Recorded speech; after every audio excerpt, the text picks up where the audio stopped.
it like.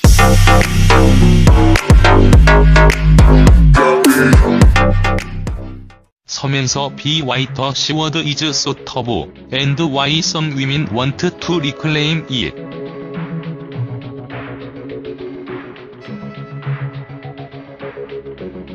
On 풀 프런털 웬즈데이 나이트 서면서 B 콜드 이뱅커 트럼프 A 테클리스 컨테.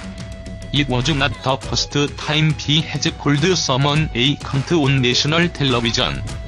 Last year, she used the same word to describe Woodrow Wilson during her not a White House Correspondents' Dinner special, and no one cared.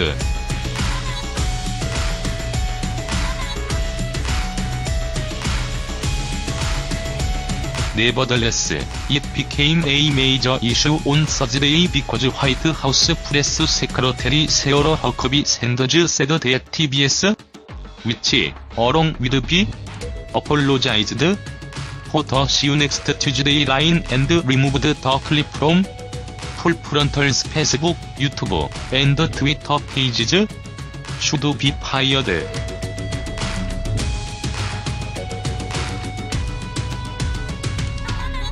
Her disgusting comments and show are not fit for broadcast, and executives at Time Warner and TBS must demonstrate that such explicit profanity about female members of this administration will not be condoned on each network, Sanders said.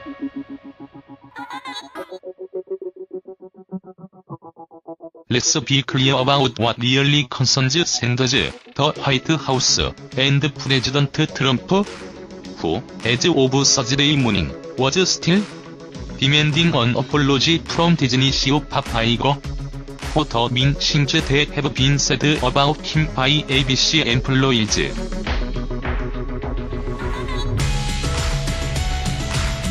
It's not the use of explicit profanity being directed toward women. It's not the degraded standards for discourse on our airwaves and in our culture. No, the White House's demand that TBS cancel full frontal is an effort to create false equivalences that foster mistrust of a media they characterize as left-leaning lie-mongers. It's divisive, it's dangerous, and it's absolutely par for the Trump administration course.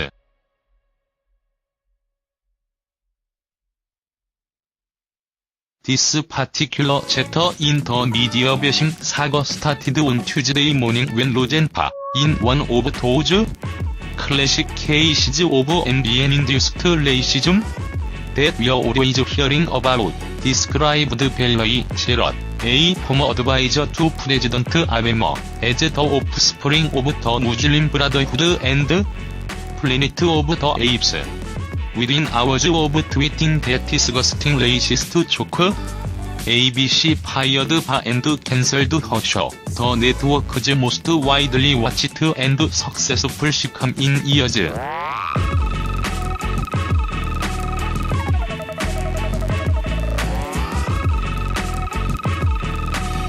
Not long after, both President Trump and Sanders accused ABC of a double standard, noting that Iger never apologized to Trump for, among other things, an erroneous story by ABC News reporter Brian Ross about the Russia scandal, and then ESPN host Jemele Hill's tweets calling Trump a white supremacist who has largely surrounded himself with other white supremacists. That whataboutism continued today when Sanders criticized B and called for TBS to cancel full frontal.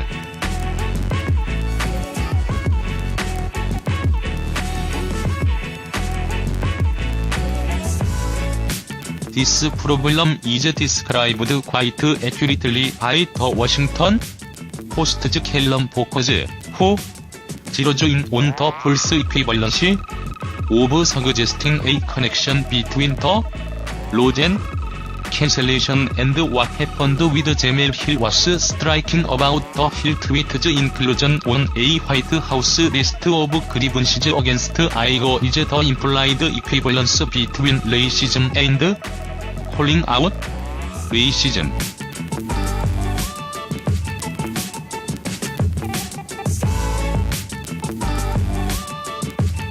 Zerup said Tuesday that Igor found her to apologize on behalf of the company for his racist tweet.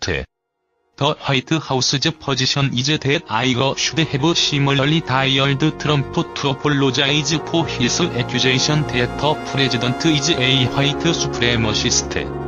The suggestion is that calling someone racist is just as offensive as saying something racist, maybe even more so.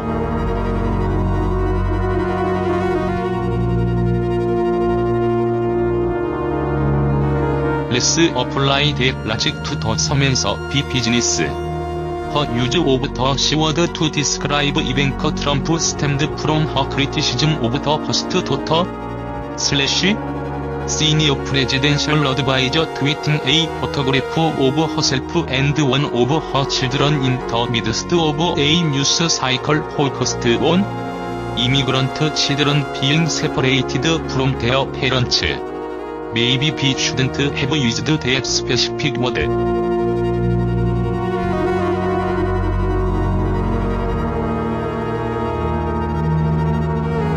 I'll consider that she could have been less crass, even though she's used the same language in the past and no one said boo until Pa got tired.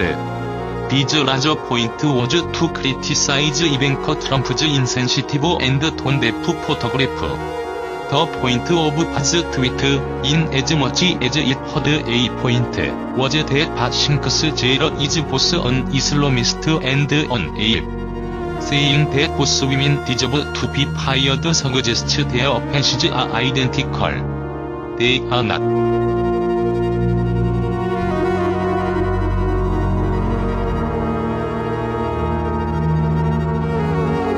In a lot of ways, this whole thing strikes me as smoky eye to the reckoning.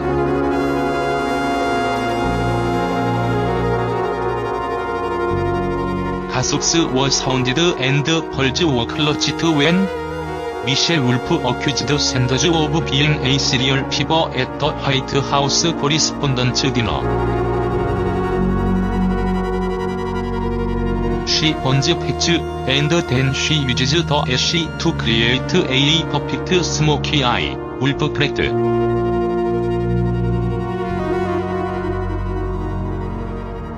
Maybe she's born with it, maybe it's lies.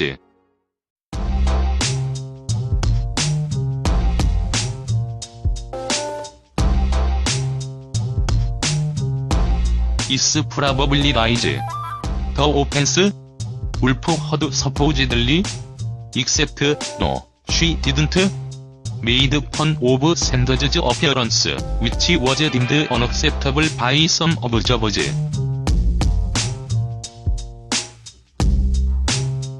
The fact that Wolf criticized the White House press secretary for regularly lying to the public was not of nearly as much concern as the suggestion that Wolf said something derogatory about her looks.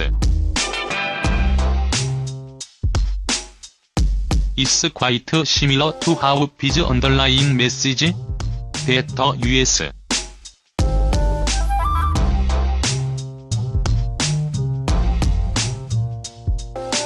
needs more humane immigration policies, has gotten totally lost in this ridiculous circle of accusations about who gets away with saying the most offensive stuff. Now, he has been forced to go on the defensive, even though her transgression is not nearly as egregious, offensive, or cruel as what Pa did. Even worse, the biggest offender will still sits in the Oval Office, tweeting and saying whatever he wants.